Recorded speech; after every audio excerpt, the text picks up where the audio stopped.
पिछले लेक्चर में हमने सीखा था कि संधारित्र या कैपेसिटर क्या होता है, किस प्रिंसिपल पे वो काम करता है, या कुछ उसके बारे में इंपॉर्टेंट पॉइंट्स बताए थे आपको कि उसके ऊपर नेट चार्ज ज़ीरो होता है या दोनों प्लेट्स पे हमेशा डिफरेंट नेचर का और सेम वैल्यू का चार्ज होना चाहिए, अदरवाइज़ उसको हम कैपेसिटर नहीं बोल सकते हैं।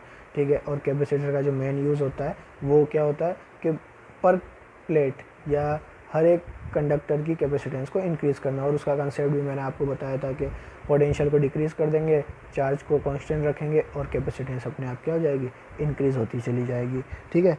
अब आज अपन बात कर रहे हैं चार्जिंग ऑफ ए कैपेसिटर। मतलब हमने बात की थी कि भाई हम कैपेसिटर बना के उसकी कैपेसिटेंस बढ़ा तो देंगे। ठीक है। मतलब किसी संधारित्र का निर्माण करके हम किसी चालक की धारिता को बढ़ा तो देंगे, पर उसे आवेश देंगे कैसे, आज इसकी बात करनी। तो इसमें कोई मेहनत वाला काम है नहीं। ये लिया हमने संधारित्र, ठीक है, ये इसकी दोनों प्लेटें, और इसको जोड़ दिया सीधा सीधा किससे, बैटरी से। अब जिस प्लेट को आप जोड़ोगे प्लस से वो तो बन जाएगी धनावेशित, ठीक है, और जिसको जोड़ दोगे आप ऋण से वो बन जाएगी ऋणावेशित। यहाँ बाहर अपन गलत लिख दिया, अपने को कहाँ लिखना है, चार्ज अंदर की तरफ, क्योंकि बाहर तो चार्ज होगा ही नहीं। तो ये हो गया माइनस क्यू और ये हो गया प्लस क्यू। अब आवेशन कब तक होगा या हमें कैसे पता चलेगा कि आवेशन हो चुका है। ठीक है। तो जब तक हम बैटरी और इसको कनेक्ट कर देंगे। ठीक है। अब आप सब ने पढ़ा है कि धारा का प्रवाह तब तक होता है जब तक विभव का अंतर यानी विभवांतर यानी कि पोटेंशियल डिफरेंस पाया जाता है। ठीक है। तो इन दोनों के बीच में जब तक विभवांतर या पोटेंशियल डिफरेंस बना रहेगा तब तक तो क्या होगा, धारा का प्रवाह। जैसे ही दोनों की पोटेंशियल या दोनों का विभव क्या हो जाएगा, एक समान,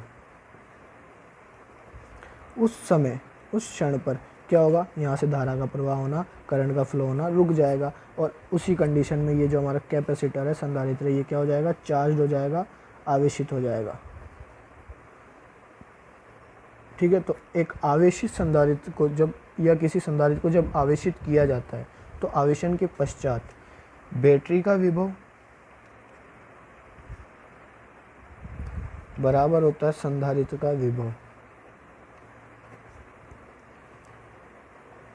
मतलब जब किसी कैपेसिटर को हम चार्ज करेंगे, ठीक है, तो आफ्टर चार्जिंग इट, जब ये कम्प्लीटली चार्ज हो जाएगा, या हमें पता कैसे करना है कि ये कम्प्लीटली चार्ज हो गया, तो इस कंडीशन में क्या होगा, potential of battery is equals to potential of capacitor. ठीक है। दोनों का पोटेंशियल क्या हो जाता है, इक्वल। आगे हम बात करें कि कंसेप्ट तो हमने पढ़ ही लिया था कि भाई जो कैपेसिटर होता है उसमें क्या करते हैं, पोटेंशियल को डिक्रीज और कैपेसिटेंस को इंक्रीज। मतलब लो, यहाँ पर एक पॉइंट हमारे सामने आता है कि लो पोटेंशियल पे ये क्या कर सकता है, हायर चार्ज को होल्ड कर सकता है। मतलब कि क्या कहना चाहता हूँ मैं, अल्प विभव पर अधिक आवेश को संचित कर सकता है। कौन, हमारा संधारित्र। ठीक है।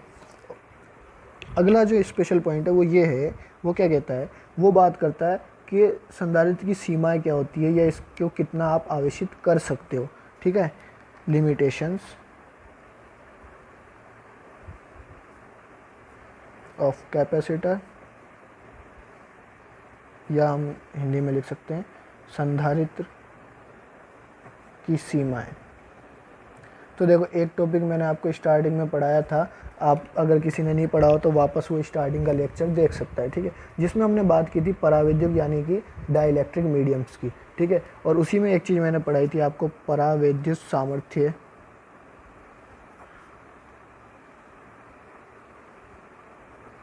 ठीक है, डाई इलेक्ट्रिक स्ट्रेंथ।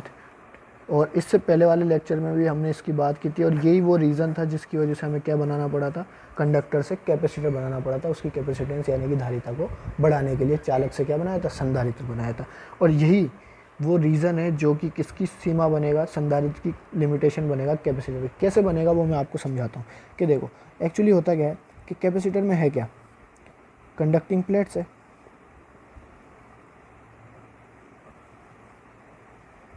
ठीक है। अब प्लेट्स तो कंडक्टिंग है, तो इनको भी हम क्या करेंगे, चार्ज देंगे, यही तो कैपेसिटर का काम है। अब चार्ज हम देते जाएंगे, मान लो इसको प्लस इसको माइनस, और दोनों पे इक्वली चलेगा। ठीक है। मैं कह रहा हूँ कि हिंदी में भी बता देता हूँ एक बार कि संधारित्र में जो हमने पट्टिकाएँ काम में ली वो कैसी है, चालक पट्टिकाएँ। अब इन चालक पट्टिकाओं को हम क्या करेंगे, आवेशित करेंगे, एक पर धन एक पर ऋण समान मान का आएगा, लेकिन हम इसको आवेश देते जाएंगे देते जाएंगे देते जाएंगे। एक सीमा क्या होगी कि इसके आवेश का मान बढ़ जाएगा, इतना बढ़ जाएगा कि माध्यम में विद्युत क्षेत्र का मान माध्यम की परावैद्युत सामर्थ्य से भी ज़्यादा हो जाएगा। इंग्लिश में कहें तो हम कह सकते हैं कि जब हम इस कैपेसिटर को चार्ज करते जाएंगे करते जाएंगे करते जाएंगे तो क्या होगा, दोनों प्लेट्स पे चार्ज बढ़ेगा, जितना इस पे पॉजिटिव उतना इस पे नेगेटिव, ठीक है। और चार्ज बढ़ने की वजह से इनके आसपास के मीडियम का इलेक्ट्रिक फील्ड भी इंक्रीज होगा, और एक टाइम ऐसा आएगा जब मीडियम का इलेक्ट्रिक फील्ड वो मीडियम की डाई इलेक्ट्रिक स्ट्रेंथ से भी क्या हो जाएगा, इंक्रीज हो जाएगा, ठीक है। और ऐसी कंडीशन में आप सबको पता है क्या होता है, परावैद्युत भंजन, या हम कह सकते हैं डाई इलेक्ट्रिक ब्रेकडाउन, ठीक है। जिसमें सीधा सीधा क्या होता है कि ये जो चार्ज होगा ये क्या करने लगेगा, मीडियम के अंदर लीक करने लगेगा, यानी कि चार्ज का क्या हो जाएगा, लीकेज हो जाएगा, और हिंदी में हम बोल सकते हैं विद्युत विसर्जन हो जाएगा। मतलब वही कि ये माध्यम एक चालक की भांति व्यवहार करेगा, कंडक्टर की तरह बिहेव करेगा, और चार्ज यहाँ से यहाँ तक डायरेक्टली ट्रांसफ़र हो जाएगा, करंट फ्लो होने लग जाएगा। मतलब आपने क्या किया, चार्ज दे के कैपेसिटर को नष्ट कर दिया, ख़राब कर दिया, या हम कह सकते हैं कि ये कैपेसिटर की लिमिट से ज़्यादा आपने इसको ओवर चार्ज कर दिया, ठीक है। तो वही बात है, कहावत है अति हर चीज़ की ख़राब होती है। ऐसे ही अगर आप किसी चालक को भी ज़्यादा आवेश दोगे, ज़्यादा चार्ज दोगे, तो वो भी चार्ज लीक करेगा, विद्युत विसर्जन करेगा। अगर किसी संधारित्र या कैपेसिटर को दोगे तो वो भी क्या कर देगा, चार्ज लीक, विद्युत विसर्जन कर देगा, ठीक है। और अगर हमें परिपथ की बात करें, परिपथ चिन्ह, सर्किट सिंबल, तो जो कैपेसिटर होता है उसका सर्किट सिंबल होता है ये दो बराबर लाइनें, छोटी बड़ी नहीं करनी है, छोटी बड़ी करोगे तो बैटरी बन जाएगा। और ये जो कैपेसिटर मैं बना रहा हूँ जिसकी बराबर दो डंडियाँ बनाई, ये होता है नियत संधारित्र, या इंग्लिश में हम इसको लिख सकते हैं कांस्टेंट कैपेसिटर। कांस्टेंट कैपेसिटर का मतलब है कि इसकी कैपेसिटेंस जो है वो फिक्स रहेगी, 1 फेरड 2 फेरड 3 फेरड जो भी हमें दे रखी है। एक आपको कई जगह इस तरीके का सिंबल भी मिलेगा, ये होता है परिवर्ती संधारित्र, या इसको हम कह सकते हैं वेरिएबल कैपेसिटर, ठीक है। मतलब इसकी कैपेसिटेंस, इसकी धारिता क्या होगी, बदलती रहेगी, हम अपने हिसाब से चेंज कर सकते हैं। जैसे हम चाहें तो इसको 1 फेरड रख सकते हैं, 2 फेरड 3 फेरड, बड़ा घटा अपने हिसाब से कर सकते हैं, ठीक है। ये हो गई प्रतीक की बात। अब लास्ट पॉइंट अपन कर लेते हैं, संधारित्र को प्रभावित करने वाले कारक, यानी कि फैक्टर अफेक्टिंग कैपेसिटर, ठीक है।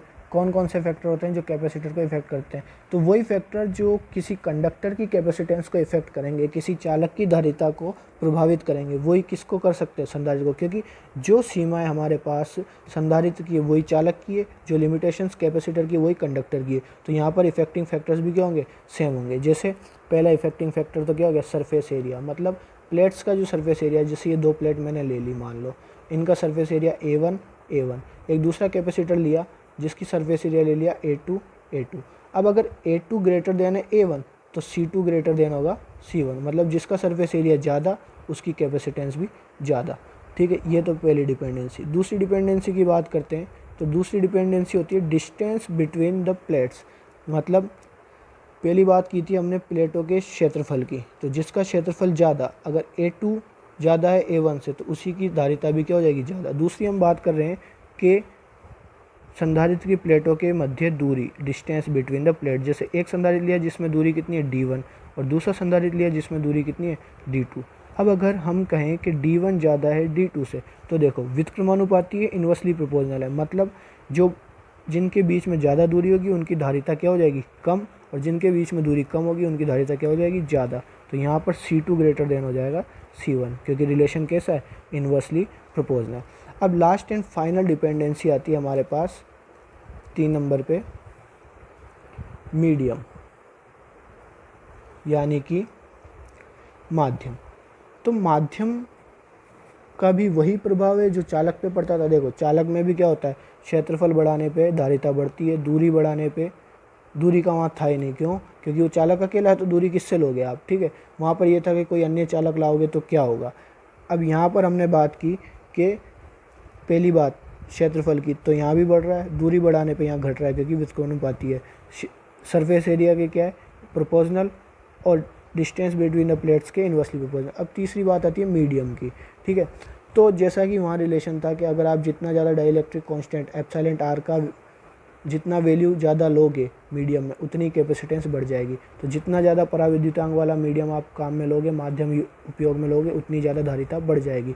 तो यहाँ पर जैसे मैं बात कर लूँ कि वायु में धारिता है C, और कोई माध्यम लिया जिसका पराविद्युतांक कितना है, एप्सिलॉन आर, ठीक है। एयर में कैपेसिटेंस कितनी है, C, और किसी मीडियम में कितनी है, एप्सिलॉन आर।